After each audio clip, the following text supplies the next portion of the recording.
Bismillahirrahmanirrahim. Assalamualaikum warahmatullahi wabarakatuh. Baik ya, untuk pertemuan kali ini saya buatkan suatu pembelajaran karena nanti ini saya ada rapat di dekanat untuk rapat penutupan koordinasi KKL, yaitu rapat koordinasi KKL sefakultas. Nah, untuk pertemuan kali ini saya gabung saja ya. Pertemuan 11 itu mengenai lisusum dan pertemuan ke-12 ini materinya mengenai ribosom. Oke, saya mulai untuk pertemuan pertama. Bahasan lisusum dimulai dari pendahuluan, yaitu pengertian apa itu lisusum. Lisusum ini berasal dari bahasa Latin, yaitu liso yang artinya pencernaan dan soma itu artinya tubuh.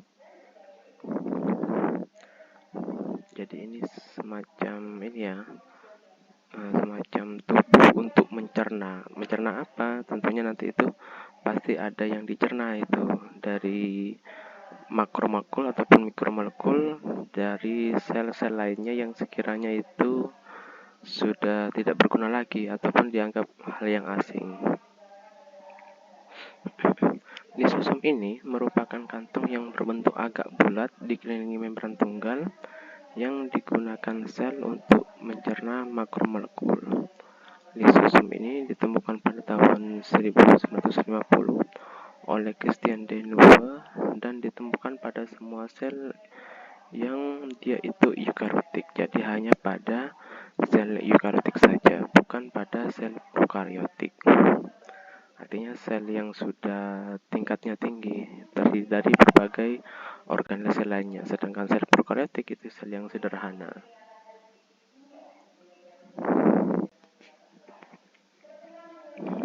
Nah, ini sel eukariotik itu, lisusum itu ditemukan pada sel hewan dan sel tumbuhan.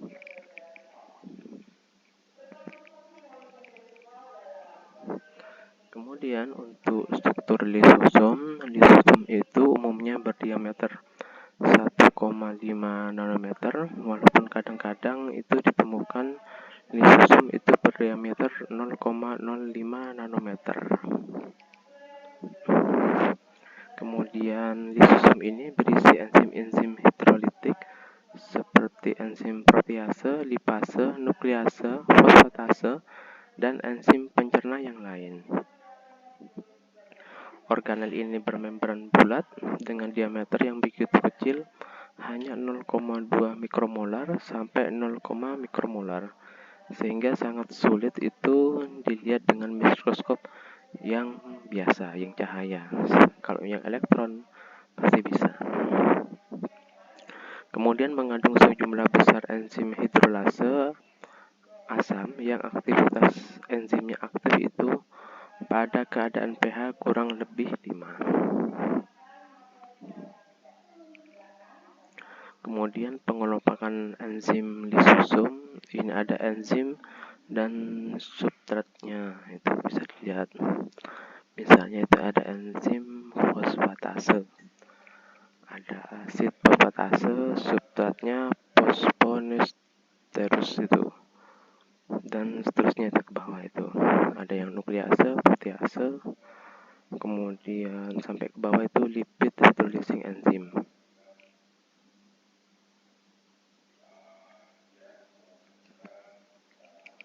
Kemudian fungsi lisusum ada 3. Yang pertama itu endositosis, yaitu proses pemasukan makromolekul dari luar sel ke dalam sel melalui mekanisme endositosis.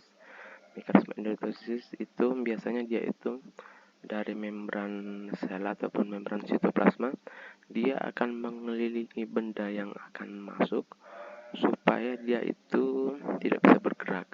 Kemudian kalau sudah terjerat itu, maka dia itu akan dikelilingi molekulnya, kemudian akan dibawa masuk ke dalam tubuhnya untuk dihancurkan. Kemudian kalau misalnya sudah dihancurkan dan tidak berfungsi lagi ataupun tidak berbahaya bagi tubuh, maka sel-sel yang tadi itu akan keluar melalui proses yang namanya eksositosis atau pengeluaran ini sisa-sisa sel yang sudah tidak bermanfaat lagi. Kemudian fungsi kedua dari lisosom itu adalah autofagi. Ini merupakan proses yang digunakan untuk pembuangan dan degradasi bagian sel itu sendiri seperti organel yang tidak berfungsi lagi. Jadi ini ya, semacam sel-sel yang sekiranya tidak berguna, maka di dalam membran plasma berupa lisosom itu dia itu akan mencerna terlebih dahulu seperti eksitosis, kemudian di dalam sel itu yang sudah tidak berguna lagi akan dihancurkan oleh lisosom dan akhirnya dikeluarkan dari membran sitoplasma. Kemudian yang ketiga itu ada fagositosis. Ini merupakan proses pemasukan partikel berukuran besar dan mikroorganisme seperti bakteri, virus ke dalam sel. Jadi fagositosis ini dia itu akan mencerna apa saja itu yang masuk, itu baik itu benda yang ukurannya besar maupun yang kecil, baik itu protein, glukosa dan lainnya, ataupun bakteri dan virus untuk ke dalam sel untuk dihancurkan.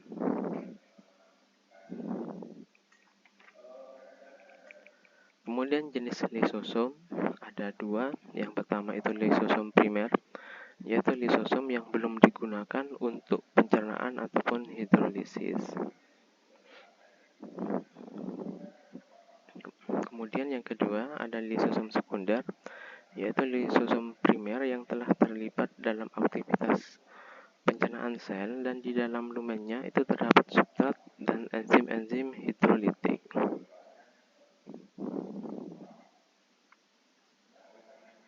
Kemudian proses pencernaan yang dilakukan oleh lisosom ada pencernaan materi ekstrasel. Pada proses ini, lisosom akan mencerna benda-benda asing yang tidak diinginkan yang berada di luar sel seperti bakteri dan lain-lainnya.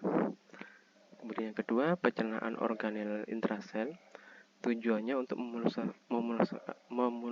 memusnahkan organel yang sudah tua.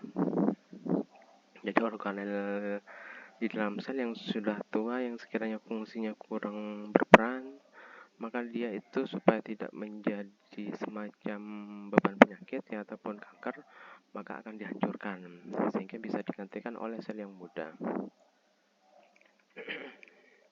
Kemudian bakteri ekstrasel yang akan dicerna oleh lisosom ini akan dibawa masuk melalui mekanisme endostesis, yaitu ambilan sel bahan dari lingkungan oleh invaginasi membran plasma. Invaginasi maksudnya itu melingkupi membran plasmanya, itu berbentuk semacam ini ya, lengkungan lingkaran untuk menangkap organel sel itu yang sudah tua, baik itu melalui proses fagositosis ataupun pinositosis. Pinositosis itu ini dia itu salah satu jenis endositosis di mana sel itu akan mendukung tetesan cairan ekstrasel dalam vesikula ataupun bentuk tabung yang kecil. Karena salah satu atau seluruh zat larut yang larut dalam tetesan tersebut dimasukkan ke dalam sel, pinositosis ini akhirnya dia itu sifatnya tidak spesifik untuk substrat yang akan ditransfernya ataupun dimasukkan ke dalam sitoplasma. Jadi itu tidak bersifat spesifik, misalnya fagositosis hanya sifatnya spesifik terhadap bakteri dan virus. Nah, ini apa saja bisa dimasukkan.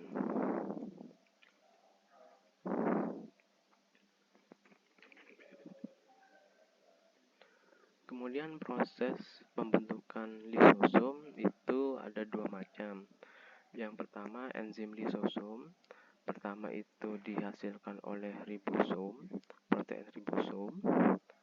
Kemudian setelah dihasilkan oleh ribosom, dia itu akan masuk ke dalam retikulum endoplasma. Nah, dari retikulum endoplasma, enzim ini akhirnya dimasukkan lagi ke dalam membran sitoplasma, kemudian dikeluarkan dari membran sitoplasma akhirnya menjadi lisosom. Kemudian yang kedua, enzim ini dari enzim lisosom itu terlebih dahulu itu masuk ke badan Golgi. Nah, oleh badan Golgi, enzim itu akan dibungkus oleh semacam membran bentuk yang bulat itu, kemudian dilepaskan di dalam sitoplasma. Akhirnya menjadi lisosom.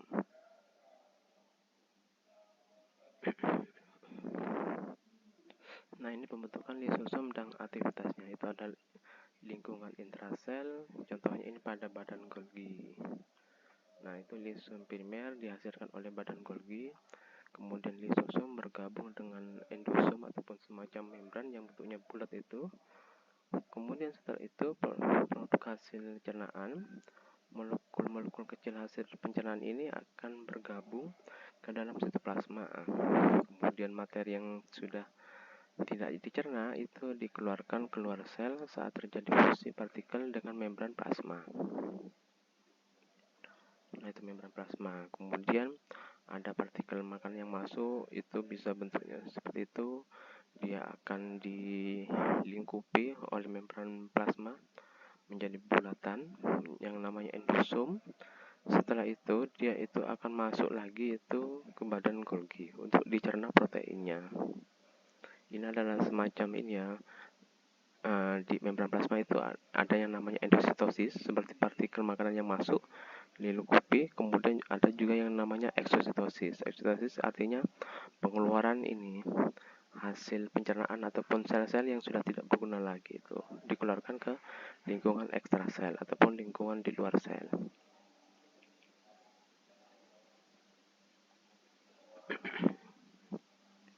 Kemudian ada kelainan ataupun penyakit yang diakibatkan oleh lisosom.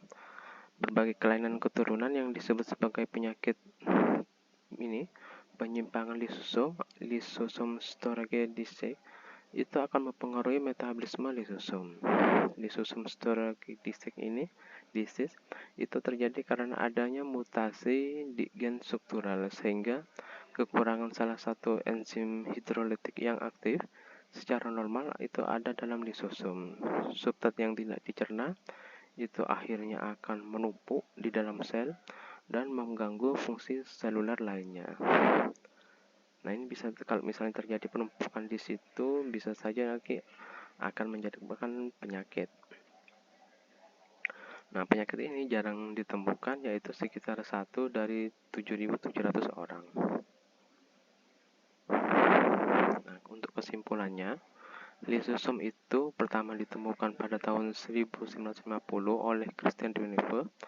Lisosom ini adalah organel yang termasuk dalam sistem endomembran, produk dari retikulum endoplasma yang kasar dan aparatus Golgi. Jadi hanya yang bisa memproduksi itu adalah RE yang kasar. Karena RE kasar, dia itu memiliki ribosom, protein ribosom.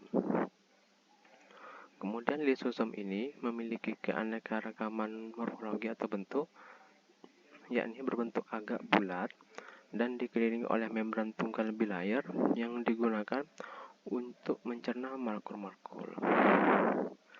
Dan lisosom ini ada dua macam, yaitu lisosom primer yang berisi enzim-enzim hidrolase. Enzim hidrolase itu enzim yang bekerja untuk menguraikan suatu molekul air. Kemudian yang kedua ada lisosom sekunder yang selain berisi enzim hidrolase juga terdapat substrat yang akan dicerna.